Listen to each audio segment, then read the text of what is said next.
In life, there's really two types of people. There's the people that are resilient, and there's the people that aren't. And I know it seems like black and white to separate people between resilient and non-resilient, but if you think about it, it's true. When it comes to getting what you want out of life, right? And really soaking up the time that you have on this earth. Because we all know that life isn't perfect, right? Because if I always think about this, what if life was perfect? Like, what if the circumstances that we were in were always fine? We would be weird. We would be weird fucking humans. Honestly, I don't even know what we would be like. Resilience is one of those things that you have to cultivate if you want to be successful in business, if you want to be successful in the gym, if you want to be successful in relationships, if you want to be successful in your spiritual journey. Because the truth is that resilience it's your response to hardship and struggle, right? It's not everyone's response to hardship and struggle, but it's a possible option for a way that you can respond to the things that happen to you in your life. And think about that for a second. It's just an option. It's literally a decision that you can make. And I love those types of things. I love the things that cancel out excuses, because the ability to make the right decisions has nothing to do with your genetics, has nothing to do with your financial status or current or past or future at all. Has nothing to do with the circumstances. It's all up to you to decide to be resilient or not. I was talking to someone about this the other day, right? And they were telling me about how their dad wanted to be an entrepreneur, but would start businesses and stop, and would start and stop. And because of this, he would put the family in jeopardy, because he would take all the money, invest in a business. It wouldn't work for the first 3 months, and then he would give up and start something new. And it caused fucking massive amounts of turmoil in his family and in this person's family. And it's one of those things that makes me feel like I need to share it with you guys. I need to share it with other people. Why? Because in this society that we live in, especially with social media, and I can admit that I am guilty of this, we have a tendency to focus only on the good. Now, I want to say this.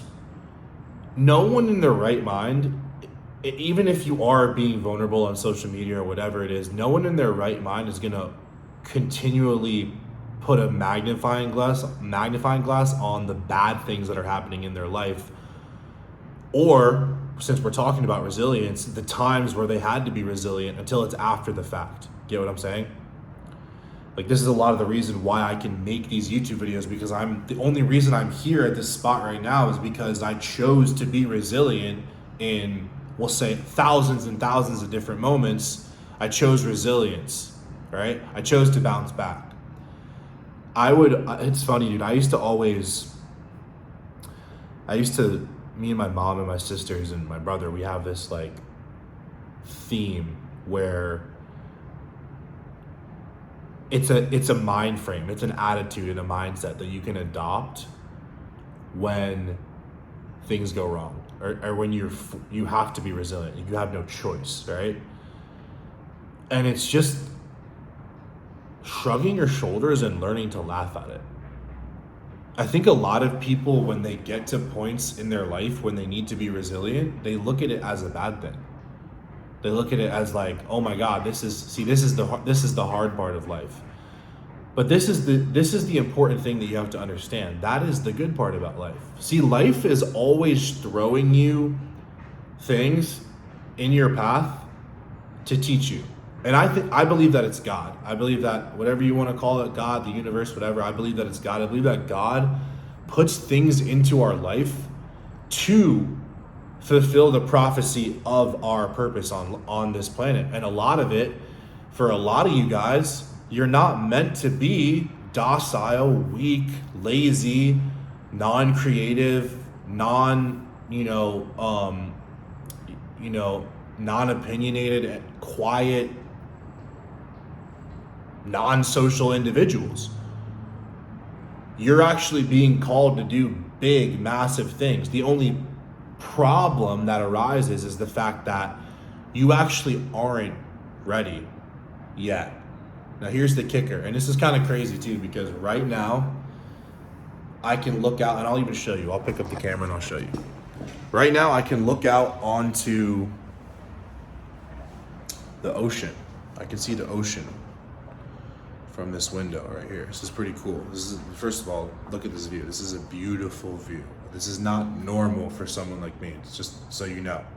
I grew up in Pennsylvania, about an hour away from Philadelphia, and I grew up around farms, and I grew up in the woods basically. So this view is different for me, right? And it's a blessing. It's a huge blessing. But I want you to notice something about how the way the water goes off into the horizon.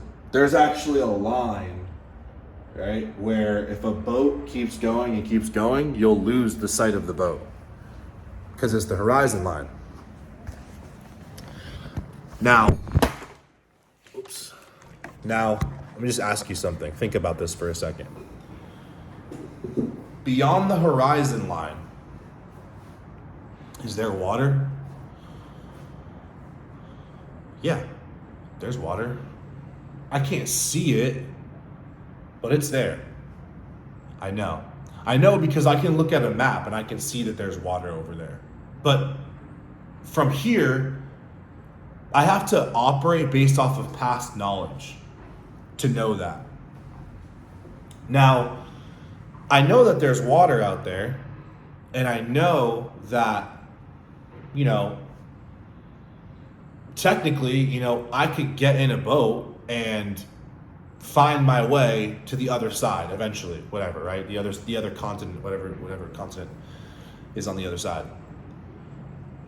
But because I haven't done it before, I lack the knowledge, I lack the skill, I lack the expertise to do it. So in that process, or in that scenario, because I've never been through that process before, I'm actually not ready to do it, right? Like I've never driven a boat before. I don't know how to read a map out in the ocean. There's so many things that could go wrong. But I want you to think about this. Let's say that there's a buoy out there. You guys know what a buoy is. It's like something that just like sits in the water and just floats there. There could be like a flag on it, a sign. And let's say there's a buoy, right? And on that buoy is the key to my ultimate destiny. And when I get to this buoy, all of my problems become, I can see the solution to all my problems. And it's like the greatest gift God could ever give me. Now, based off of what I just shared with you, regardless, right? Think about that. The key to all life's answers. You would have it all figured out. All you need to do is get to the buoy and grab the fucking key. But think about it. You're gonna get on that boat. I have no idea how to even operate a boat. There's gonna be storms. There could be fucking sharks, killer whales, whatever the fuck, right? But because the goal is so great and is so massive and so important to me, and it means so much to my life's purpose, I'm gonna go and do it regardless, right? Now, here's the thing.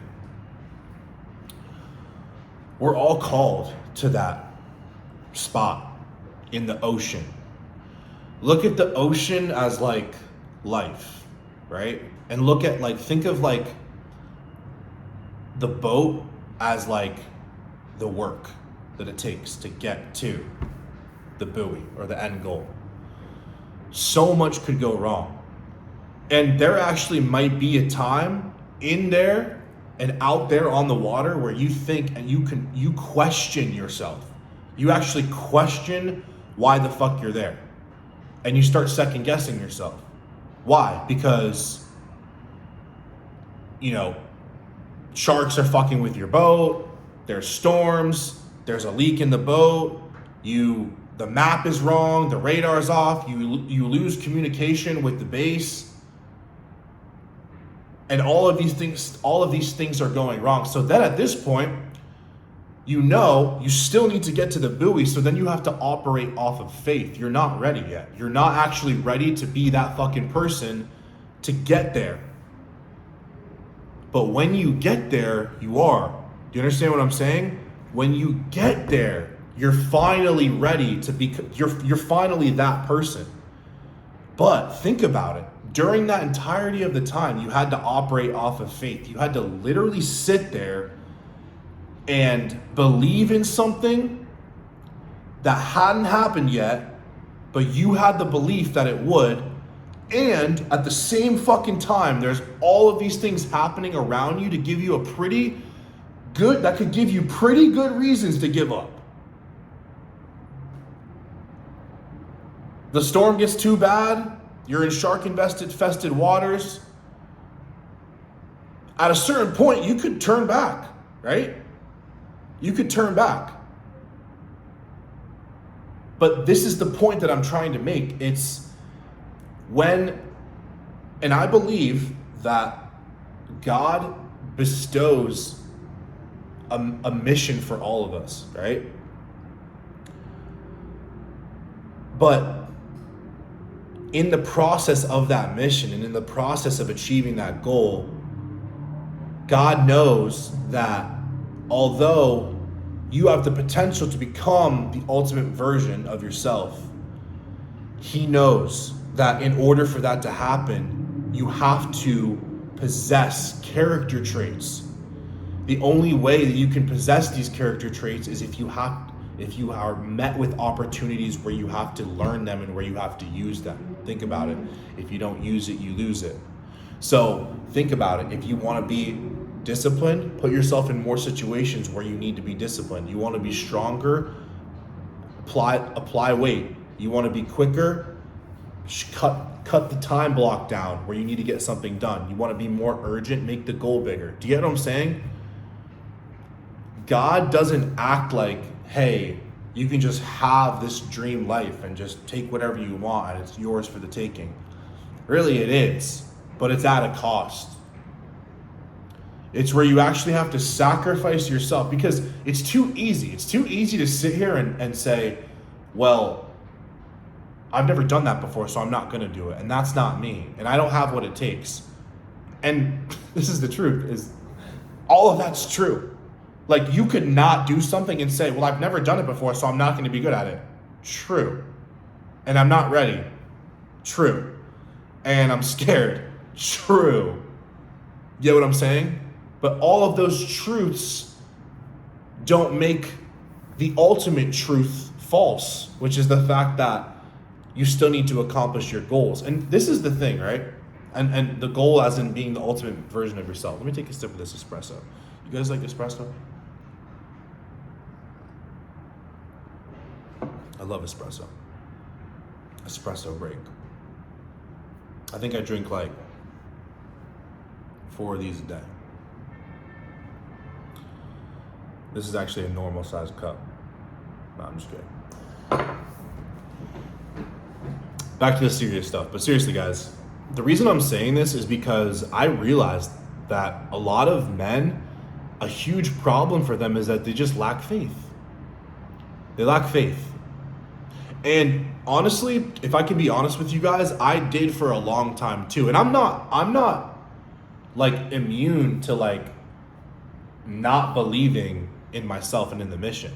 That happens sometimes. Sometimes it does happen, but as I've been praying more and as I've been reading, the proper, not as much the Bible, but certain books, certain biblical books, and learning about it, I learned that God, the universe, whatever you want to call it, there is a calling to be had, right? Like, and whether you believe this or not, I want you to it doesn't matter, because I know that if you're watching this video, you're the type of person that, and maybe it's not this exact scenario, right? But you're the type of person that you do things like this, right?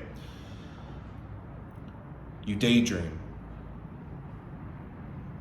If you're at your job, you're thinking about what you could be doing to make even more money, creating more impact somewhere else. Late at night when you're laying in your bed, you imagine yourself on stage. You imagine yourself creating amazing artwork. You imagine yourself having a beautiful family. You imagine yourself driving a Lamborghini. You imagine yourself on a big property with your house and a nice garage and a nice fence and your dogs and all this stuff. And you imagine the beautiful woman that you want to be with, and you're a visionary. That's what you are. You're like me.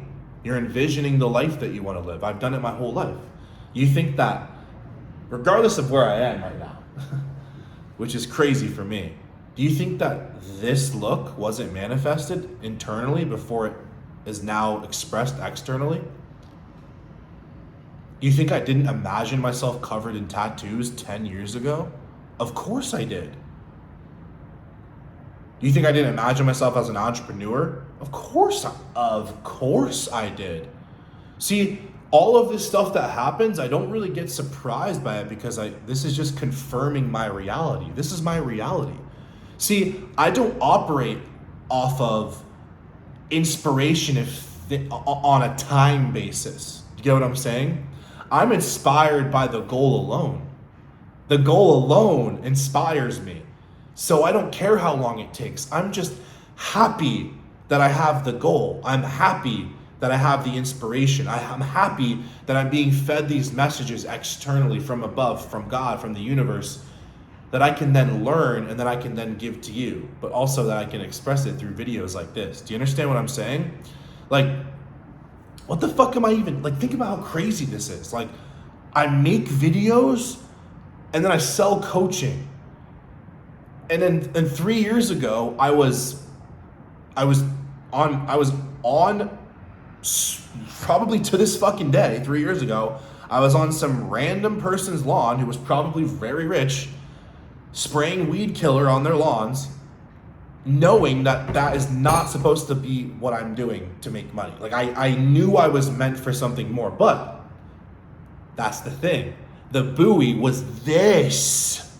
Do you understand what I'm saying? The destination in the middle of the ocean is where the fuck I am right now. And there will be more destinations, right? Because then it restarts. Now I have to go get that next buoy, right? In another part of the ocean, right? Even further, even harder, more treacherous waters, shark infested, more storms, a more confusing route. Having to rely on my past experiences even more, have even more faith. Do you get what I'm saying? But the only reason I'm here is because I had resilience. I chose to be resilient in those fucking moments. And the dream was so good that I didn't care about the how. I wasn't worried about, I couldn't fucking mentally conceptualize the how anyway. Like, you guys are crazy. You guys baffle me sometimes. You guys go, well, I don't know what to do here and I'm not going to do. Well, of course you don't fucking know what to do yet. You haven't even taken the first step. Every step that you take reveals the next one. Don't you get it? You can't just sit there and wait for the fucking answers to come to you. They come to you when you start walking. Mic drop. They come to you when you start moving, even if you're fucking crawling. Do you understand what I'm saying? You have to operate with faith. When you don't know the answers, when the dream is even, it's gnawing at you worse than it ever has before, and you still don't have the fucking answers, you're still uncertain, start clapping your fucking hands and smile.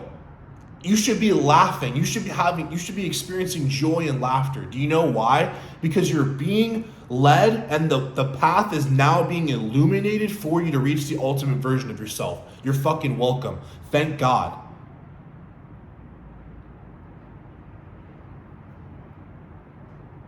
Try it. Instead of sitting there and trying to think about it, you over analytical motherfuckers. I know there's a lot of you guys watching this. I love you guys. My brother's like that. He knows he's like that. But what are you gonna do? Sit there and think about it for fucking 50 days? And then execute finally? And I get it, you guys, I get it. There's analytical thinkers and there's people that move too quick. You have to be in the middle. Take what you know, move. Take what you know, keep moving forward and operate with faith in the process. That's what resilience is all about. Is saying, damn, I just got the shit kicked out of me in the pursuit of this goal. But it wasn't that bad. Damn, that didn't hurt as bad as I thought it would. I mean, it sucked, but it's over. It's over. And now I have a decision to make. Do I want to accept defeat? Or do I want to bounce the fuck back? And the choice is yours. What's the decision that you're going to make? No victim.